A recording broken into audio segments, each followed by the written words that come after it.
My name is Danilo, I'm director of POLIMODA. This course will cover 3 modules. The first is about the human and the society.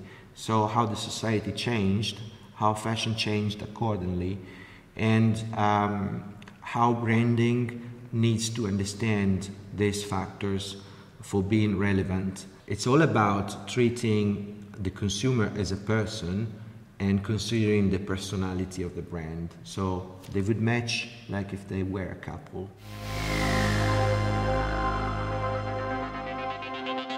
Today we are covering fashion is a beautiful chaos. I called this module this way because I think the chaos is in the society and the way the society changed in the last decades. And you know, fashion is about human, society, industry, and the way these 3 factors are matching.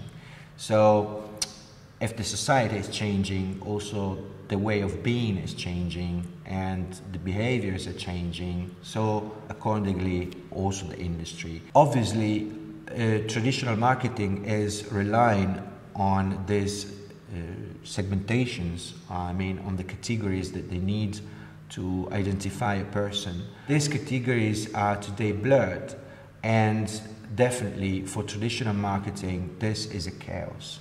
In the last decades we had 3 major tipping points, 3 events that are subtle, sometimes invisible, but in reality changed the world and the way we perceive it.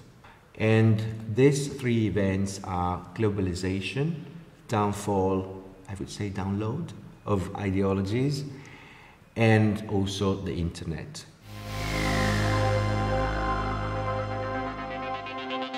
So the first point is the internet. Consider the 1989 generation. What do they do continuously is just tapping on a screen.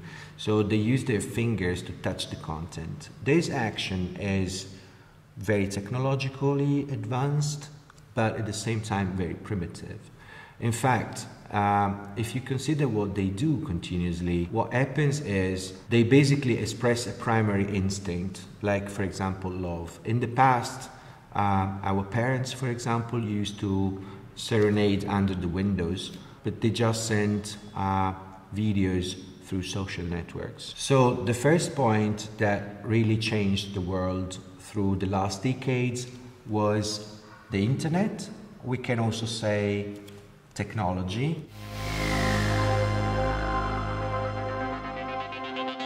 The second tipping point is the downfall of ideologies. Why is it important?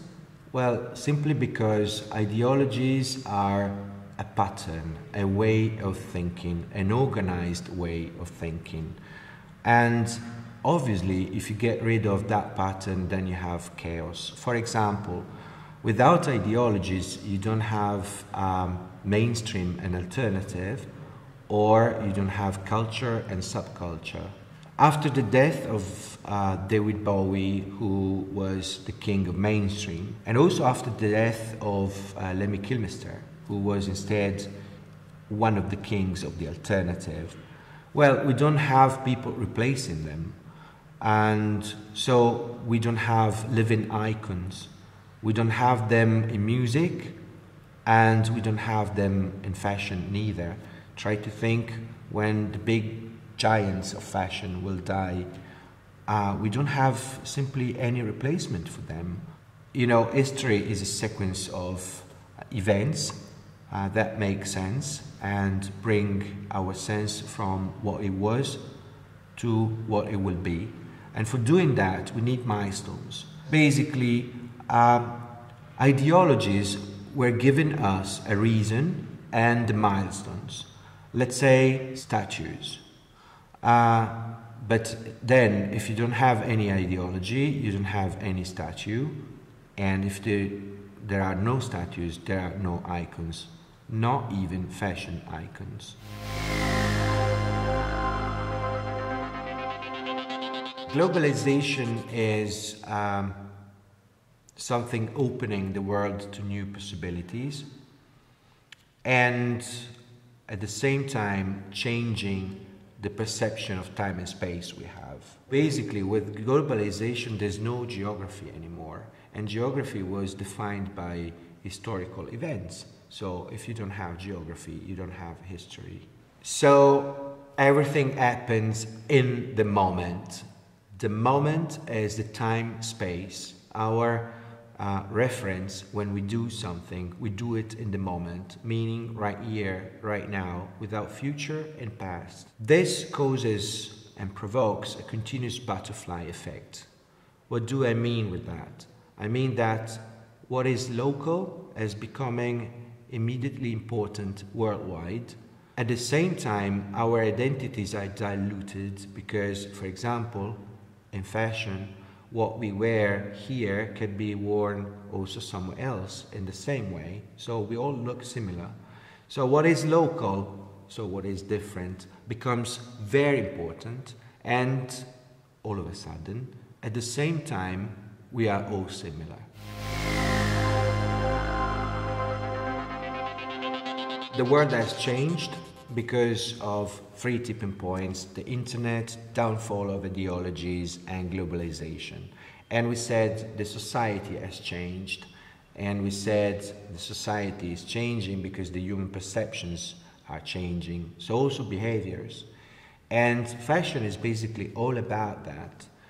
And we said in the beginning, fashion is about the human, the society, and the industry. So also the roles that people cover in the industry, let's say job profiles, are changing as a consequence. Try to think, on one side we have job profiles that are becoming hybrid. Like, if you take a designer today, it's everything about creative direction, merchandising, brand management. It's everything but design. Complete figures, I mean, people able to be visionary and technical at the same time, are very rare. For instance, Riccardo Tisci is one of them. He is able to do a garment by hand. He is able to organize in a fashion show. He is able to decide advertising campaign. He can curate a book. And now he is also asked to curate an event. This means that you are complete as a figure. And this is very rare. Chaos and branding. Well, look at fashion companies today. Some of them rely on quick changes, like you might read that they changed the designer overnight, and then again and again and again and again. This is a way. Or you have other companies who rely on the legacy, on heritage. So basically, they never change. They just do and redo what they did already. So in a way or another, changing quickly or not changing at all, they seem to search for order. So search for a way, for a pattern, for a path to survive and to go into the future. They should consider that the future is already here and it's about chaos.